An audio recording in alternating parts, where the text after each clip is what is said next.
Today I'm going to talk about if you feel it, you can heal it. This is the absolute essence of everything I have taught and worked with my clients and myself over many years. And it's very, very simple to teach, which I'm going to teach you now. And it seems to be very hard often to actually practice. So the absolute truth is that if we can feel it in our body, we can feel the emotional pain, we can heal it. The key is not acting out of it. If we can feel it, we can heal it, and we can transform that emotional pain into strength. The reason that it's very complicated and as complex as any human being is that we get very identified with our wounding, with our pain, with our stories, with our narratives. And as humans, we come into this incarnation and very quickly we start to have an identification of being separate. We have an identification of being all sorts of things that are projected onto us, not with bad intention, but by the people around us. We get projections as to our, whether we're good at things, whether we're not good at things, whether we're pretty, whether we feel a certain way about something. It all starts to happen very, very young. And at the same time, we also get hurt because in that belief that we're a separate person and there's very much an I associated with who we are, then our I become something that can get disappointed or hurt or left out or abandoned or not heard, or all manner of things that happen in the rough and tumble of growing up. And ideally, what I'm going to teach you now would be better taught when we're little.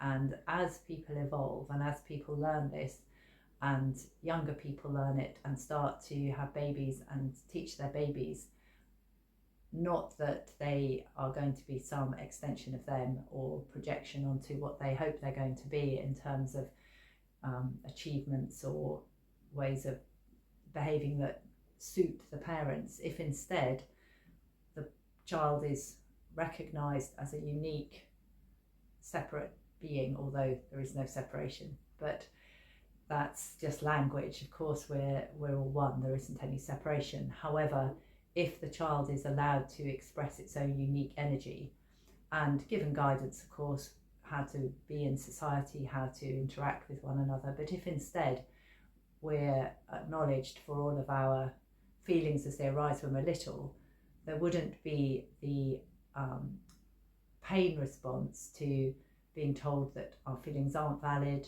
that we're not okay in some way, that our needs aren't valid, that somehow we're disappointing the people around us.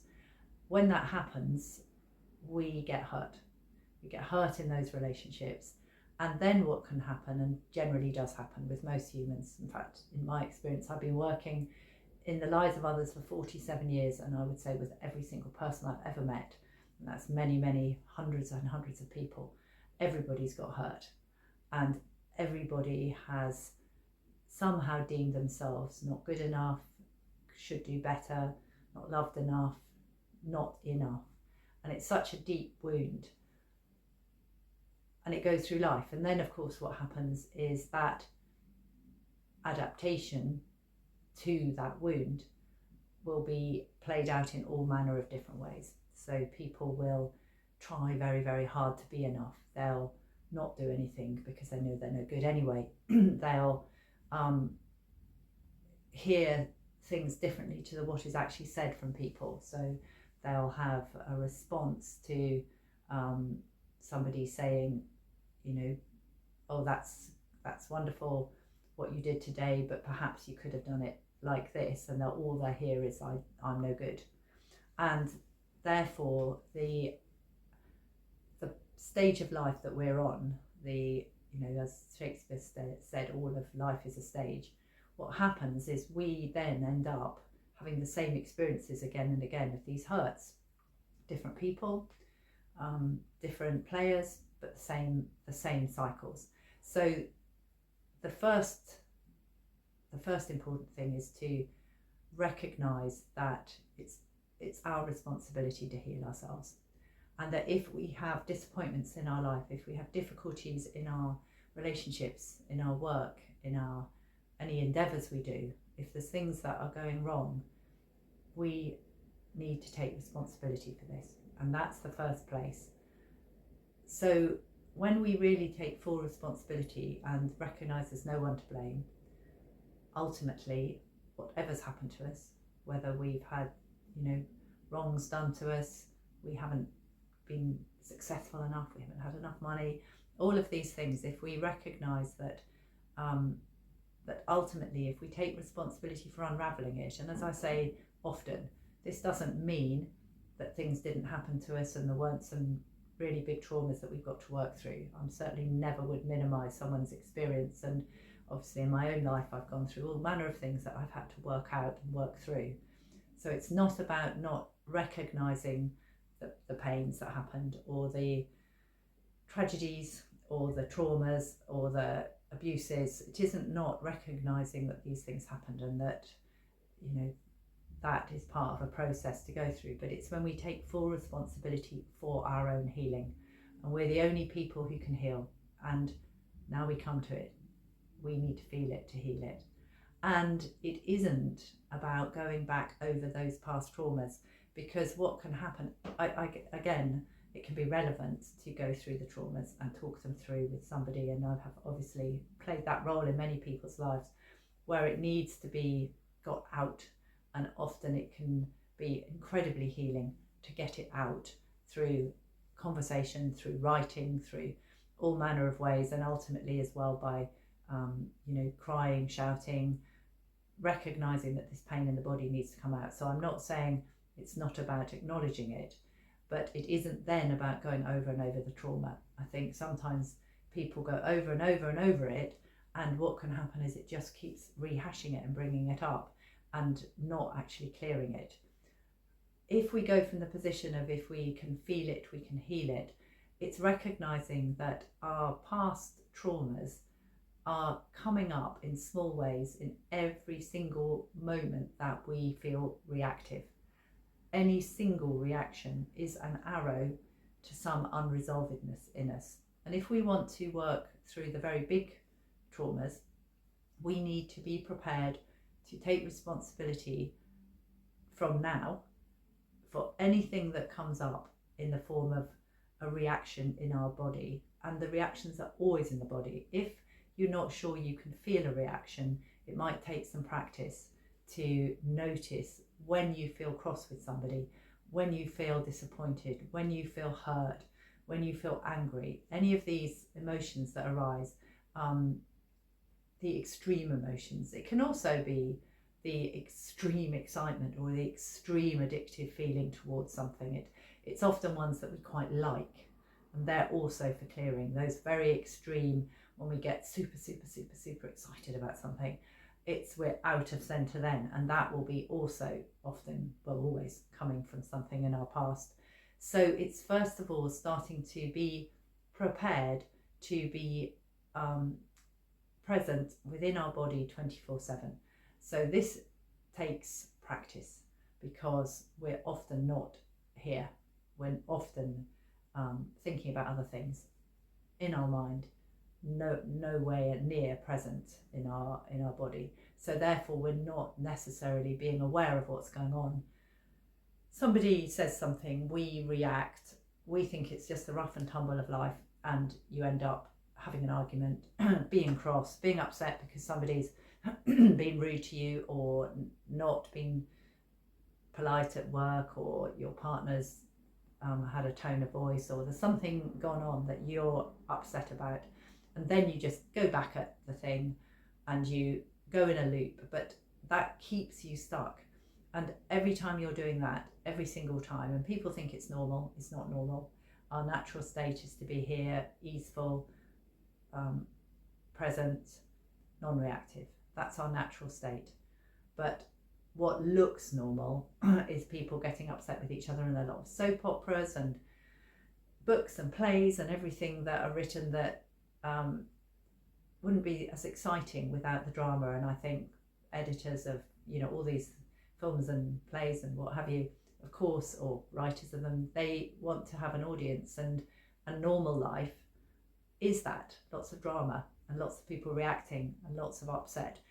But of course, if you're actually wanting ease, it's about that commitment to being as present as you can be throughout the day, coming back at least with a breath, the conscious breath back into your body regularly, noticing how you're thinking, how you're feeling, how you're moving, coming back to presence. I am where I am, I am where I am. Because the more we're here, the more you will feel the change in your body when you react.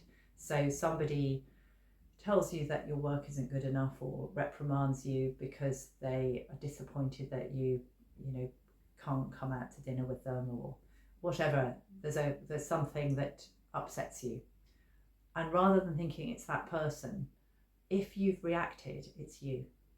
Always. It's always you if you've reacted. Now, this doesn't mean you don't need to have conversations and intentional ways of talking with people to work out relationship and ask for behaviour changes and all manner of things. But what we're talking about today is, if you feel it, you can heal it. So if you react, there is something in your body that you will feel somewhere. Sometimes people, it's their tummy, their heart, sometimes the head, sometimes the whole body, their jaw might tighten. Something happens in the body when they react. It's just a change of energy. And when you feel that, know that that is an arrow to something in the past, and there's a unresolved hurt.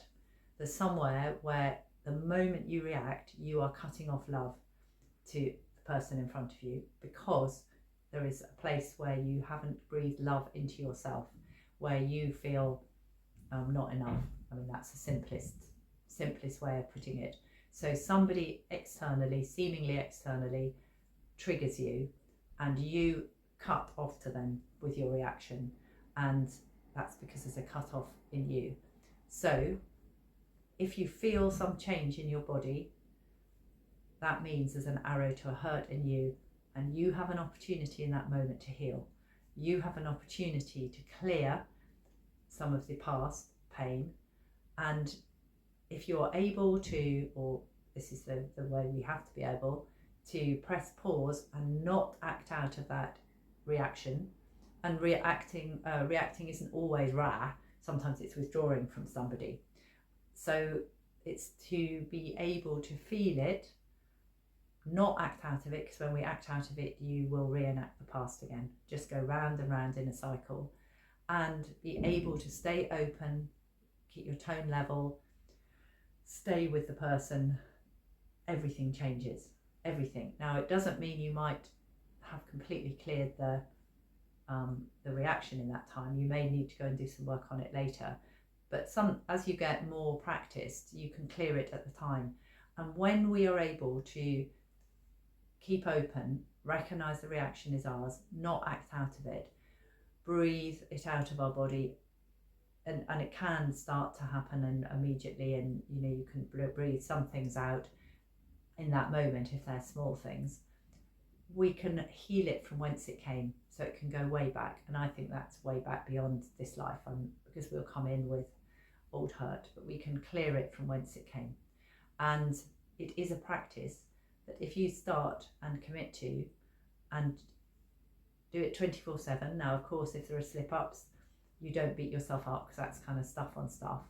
But if you do this and you commit to it, you will transform your life without question, and you will become somebody who presents as someone with no wounds, because they will be healed.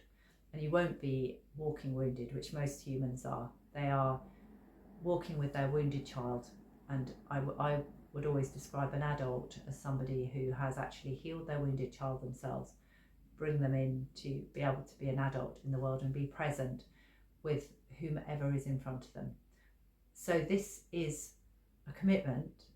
It's transformative though, absolutely transformative. And if you start with the little things, start with the tiny irritations that you might have on a crowded tube, or I live in London, so that's why I immediately think crowded tubes, but all manner of irritations, things being late, people not replying to an email, a delivery not arriving in time, the not being able to get through to when you're on the phone in the bank to the person you need to talk to. There's all these little irritations which people think of as normal, the computer not firing up, Wi-Fi going down, all these things. If you recognize it's always an opportunity, it's an opportunity for growth, it's an opportunity for healing.